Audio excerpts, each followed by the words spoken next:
What would Dragon Ball be without awesome attacks? Well, probably a whole bunch of yelling, but the point is that Dragon Ball has some of the coolest finishing attacks in all of anime. What qualifies as a finishing move? That would be any attack that's massive in scale, is used to finish someone off, or is an ultimate technique of the user. So, with those two rules in place, let's look at some of the coolest finishing moves in Dragon Ball history.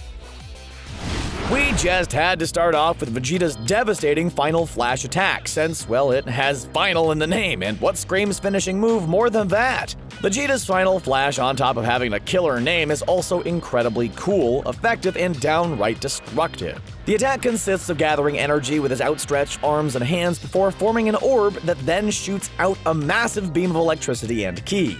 Vegeta first created and mastered this finishing move while training in the hyperbolic time chamber, using it quite a few times from that point on, and we can't blame him for using it so much, since it's one of the most fun moves to pull off in Dragon Ball FighterZ. As for the destructive power of the Final Flash, the powerful release of energy destroyed Cell's top right half. Although Cell was able to regenerate, there's no denying Final Flash's power. Next up, we have another attack that was introduced in the Cell Saga, Goku's Instant Kamehameha. Also known as the Warp Kamehameha, this attack is a combination of two of Goku's strongest and most used techniques. Specifically, Goku utilizes a Kamehameha strong enough to destroy the planet, redirecting it at the last minute to shoot upward at his opponent, using instant transmission to get it at the right angle. How effective was this? Well, Cell's top half was completely vaporized, leaving him as nothing more than a pair of legs that, unfortunately for Goku, were able to regenerate back into his full body. Although Cell was too strong for the attack, the power behind the instant Kamehameha is nothing to scoff at, and Goku definitely deserves some credit for how smart and creative the finishing move was. Fun fact, the original Japanese name for Piccolo's Special Beam Cannon is the Makanka Sappo, which translates to Demon's Penetrating Killing Light Gun. Are you kidding? That's a way cooler name than Special Beam Cannon. Special Beam Cannon sounds like a freaking beginner move compared to Demon's Penetrating Killing Light Gun. Like any good finishing move or ultimate technique, it takes quite a while for Piccolo to charge up this attack, but it's worth it for the massive power that's unleashed in easily one of the coolest looking attacks in all of Dragon Ball. Piccolo most notably used this attack as a means of killing Raditz, making it one of the most memorable finishing moves in the series. We recently did a video ranking all of the weakest attacks in Dragon Ball, and on it was the Spirit Bomb. The reason we included it in that video was because it doesn't exactly have a great track record, failing in most instances to actually finish off its target. That said, when the Spirit Bomb doesn't fail, it can be incredibly effective and devastating. The best example of the Spirit Bomb succeeding is, of course, when Goku used it against Kid Buu in the final moments of the Buu Saga. One of the reasons this Spirit Bomb was so effective was due to the fact that it was made up of all the energy of Earth's inhabitants, leading to a massive ball of energy that Goku then tossed at Kid Buu, completely vaporizing it. Think about how powerful that Spirit Bomb had to be to destroy Buu, whose regenerative abilities were stronger than any other villain before him. This was another move that we put in the weakest technique video for the reason of it not having a great success to failure ratio, but like the Spirit Bomb, when the evil containment wave does happen to work, it's an incredibly devastating finishing move. The reason for this is that 1, it's very hard to fight back against, and 2, as long as the container being used has a means of being sealed, there's no escaping from the resulting imprisonment. Like we said, the success rate of the Mafuba isn't all that great, but there's no denying how quickly it can end a fight when it works. In fact, since the characters of Dragon Ball have long since passed the power level where using the evil containment wave would kill them, we're surprised they haven't used it more often. Although transforming into a stronger form isn't a move or an attack, we wanted to include the general category of Dragon Ball transformations in this list. Why? Well, think about how many times a transformation was broken out at the last minute, turning the tide of a fight. It happened when Goku fought Vegeta, when Goku faced Frieza, and when Gohan first went Super Saiyan 2 during his battle with Cell. While the transformation itself is a technique rather than an attack, attacks are often made much stronger by the various transformations throughout the series. Like when Cell used the Saiyan DNA within him to become a Super Saiyan, making his fight with Gohan much tougher. In other words, a transformation is sort of the ultimate finishing move, since it makes other finishing moves much more likely to finish the fight. Did we just say finish too many times? Maybe, but our point still stands. Future Trunks' first appearance in the series really shook things up. The guy just showed up and annihilated Frieza, who just a few episodes earlier was shown to be far too powerful to defeat. Trunks did so with the use of several of his own unique techniques, the final blow coming from his shining sword attack. This attack consists of slicing an opponent in two before chopping him up with even more slices, finishing it off with a massive blast of energy from his hand, which vaporized Frieza's pieces to dust. An undeniably badass moment for the character. We wanted to include Goku's standard Kamehameha on this list, but since it isn't often used to finish someone off and is one of the most commonly used attacks in the series, we decided to go with some of its more powerful variants, like Cell's Solar Kamehameha. Strangely enough, the Solar Kamehameha isn't actually a solar-powered attack, nor is it an attack with the power of the sun. The solar part of the attack is actually short for the technique's full name, which is Solar System Destroying Kamehameha. Well, we never actually got confirmation if the attack was capable of this, since Gohan managed to cancel it out with his own Kamehameha, but Cell's Solar Kamehameha still makes our list of Dragon Ball's most devastating finishing moves. Beerus is impossibly powerful. Wait, no, that's probably a better description of Whis, or the Grand Priest, or the Zenos. Man, Dragon Ball has a gigantic god hierarchy. It really puts the power of mortals into perspective.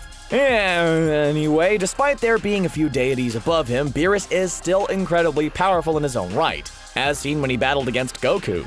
Even though Goku had been temporarily granted the power of a god, Beerus only needed to use a small percentage of his power to fight him, showing just how freaking insane the strength of a destroyer was. One of the best examples of this strength came in the form of one of Beerus' ultimate attacks. Known as Beerus' Judgment, this finishing move is actually two attacks in one. His sun-like Sphere of Destruction and a laser beam-like attack known as the Wrath of the God of Destruction. Combined, these two attacks make for one heck of a finishing move. Throughout the epic fight that made up most of Dragon Ball Super Broly showcased some insane attacks from his original appearances, and some that were new to the franchise. All insanely powerful. We wanted to include all of Broly's attacks, since his power is so insane that any one of them could be considered a finisher, but we don't have that kind of time. So we're gonna look at the final attack he used in the film, which is known as Gigantic Catastrophe. The attack consists of his Gigantic Breath Attack, a Mouth Energy Beam, a series of rapid ki attacks, and finally, a massive wave of energy. As for the power behind the attack, it came very close to destroying Gogeta in their epic battle. Next up, we have an interesting version of the Spirit Bomb, the Sword of Hope. This technique works almost exactly like the Spirit Bomb, but instead of using people's energies to form a massive ki ball, a blade is formed and used to slash through an opponent with incredible force. This technique was used by future Trunks in the battle against Zamasu. By gathering all the hope of humanity into his sword, Trunks was able to slice and dice fuse Zamasu into oblivion in one of the coolest and most devastating finishing moves in all of Dragon Ball Super. Literally, this move was an actual finisher, unlike a few other attacks on this list, since it destroyed Zamasu and ensured his immortal body couldn't bring him back, saving Trunks' future from being destroyed. Well, Zeno eventually destroyed the Rogue timeline from existence, but it was at least saved for a little while. Give him that. Super Boo is something of a dirty fighter. While his power does most of the work for him, his go-to final attack was absorbing his enemies, simultaneously defeating them and gaining their power. He used this against Piccolo, Gotenks, Gohan, and Vegeta, all of whom were tricked by the last-ditch effort to defeat them. Because this technique has almost always been a finishing move, we can very easily consider it a finisher, and as a final attack, it's pretty dang effective, seeing as it not only results in getting rid of the opponent, but it also gives Super Boo the power to take on even stronger ones. Two birds, one goopy pink bubblegum goo ball. Okay, not a perfect metaphor, but you get the idea. The best part about this technique is that it's rather stealthy, since Boo just has to detach a part of his body and remotely move it into position. While Cell's Solar Kamehameha was powerful, it wasn't enough to defeat Gohan, whose father Son Kamehameha completely annihilated the bio-android. Both because of how powerful it was and because it was actually the final attack Gohan used in his fight against Cell, there's no denying that the father-son Kamehameha is one of Dragon Ball's most devastating finishing moves. The move is like any other Kamehameha, but done one-handed, and beefed up with the power of Gohan's Super Saiyan 2 Rage, and Goku's spiritual presence? We're not sure exactly how that part works, but we know Goku was there for his boy in the final moments of his battle with Cell. The fact that this Kamehameha was able to overcome one meant to destroy a solar system and then also destroy said villain who shot said solar Kamehameha to the point where he couldn't regenerate is all you need to know about how strong Gohan's father Son Kamehameha was. Vegeta's first final explosion might not have been enough to destroy Majin Buu, but the attack is still incredibly devastating, especially since the second time he used it was far more successful. The final explosion is executed by Vegeta releasing all of his energy at once, turning his body into a living bomb that destroys everything in sight. The first time he used the technique, it actually sort of worked, but Majin Buu's regenerative abilities allowed him to bounce back from Vegeta's noble sacrifice. However, when Vegeta attempted to do the same thing in the Tournament of Power, he not only knocked Toppo out of the arena, he also managed to survive his own explosion, showing that the attack can be both emotionally and destructively devastating. In fact, this could be considered the ultimate finishing move, since it's likely to finish both the user and its target in the same blast. Talk about overkill. Like Final Explosion, the Evil Containment Wave, and a number of other techniques, the Tri-Beam is likely to kill the user, since it requires using all of their energy in one massive finishing blast. Well, this was the case back when the characters of Dragon Ball weren't as strong, and as its primary user, Tien got stronger, he could perform more Tri-Beams without dying, the move becoming one of his go-to techniques. But that didn't stop him from trying to test his limits, since he attempted to kill Cell with a series of Tri-Beams that almost killed him instead, leading him to pass out from exhaustion. Regardless, the technique is still worth noting for its power and general effectiveness. The Tri-Beam is performed by the user forming a triangle with their hands and blasting a massive amount of energy through the hand formation in a beam blast that's as awesome as it is destructive. Throughout Dragon Ball Super Broly, Goku and Vegeta struggled to defeat Broly's insane power, and because of this, they were forced to use the fusion dance to create Gogeta, who almost managed to defeat Broly with his finishing move. Of course, we're talking about the Limit Ultra Kamehameha. This full-force energy blast was meant to destroy Broly during the battle, but the legendary Super Saiyan was wished away to planet Vampa at the last minute by Chile. Chile did this because she was concerned for Broly's safety, but it wasn't just her who was scared, since Broly also appeared to be frightened by the attack. Broly, a Saiyan with such insane power that he could take on two God-powered Super Saiyans and turn a frozen tundra into a molten wasteland, was scared. That should tell you all you need to know about how devastating the Limit Ultra Kamehameha is. Next up, we have one of the weirdest attacks in the entire series, as one would expect from Gotenks, the Charging Ultra Booboo Volleyball. Although Gotenks' Ghost Kamikaze attack is far weirder, the Super Donut Volley is more of a finishing move, so we're gonna analyze its devastating power. The Charging Ultra Booboo Volleyball consists of two parts, wrapping the target in multiple galactic donut attacks until they're forced into a ball and then hitting them around like a volleyball, ending with a spike into the ground to inflict a massive amount of damage. It sounds silly and exactly like something two little kids would come up with, but it was surprisingly effective. While Super Boo might have survived the attack, Charging Ultra Booboo Volleyball is still one of Dragon Ball's most powerful finishing moves.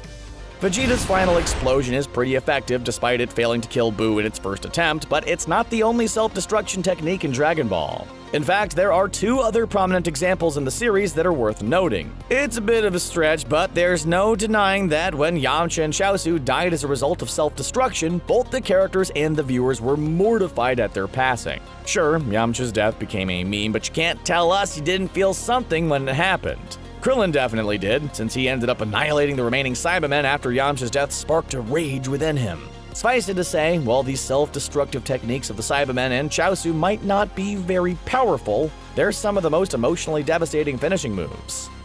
Hit is easily one of the coolest additions to the Dragon Ball franchise, both because he's just plain badass and because he has a very unique power that helped spice up the fights in the series, making his match against Goku much more interesting. With his ability to skip forward in time, Hit has quite the advantage in a fight, his power making him a very effective assassin.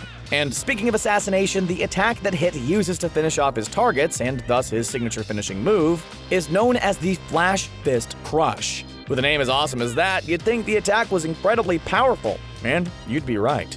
There is no way we could do a list of the most devastating moves in Dragon Ball without including Frieza's signature Supernova Attack. Frieza has used this miniature sun attack in nearly every single fight he's been in throughout the franchise, and it was most infamously used to destroy planet Vegeta and annihilate the Saiyan race. The fact that Frieza could effortlessly destroy a planet with this attack is a testament to how devastatingly powerful it is. Even on a smaller scale, Frieza's Supernova Attack is still one of the most powerful attacks in the franchise. Additionally, it's not just the power of the supernova that's worth noting, since again it destroyed a planet and dwindled its people down to a few survivors, meaning it's just as tragically devastating as it is destructively. And those are just some of our picks for the coolest and most devastating finishers in all of Dragon Ball. Which of these was your favorite? Did we leave any cool ones out? Let us know what you think down in the comments, and don't forget to subscribe to CBR for more Dragon Ball videos. We'll see you next time.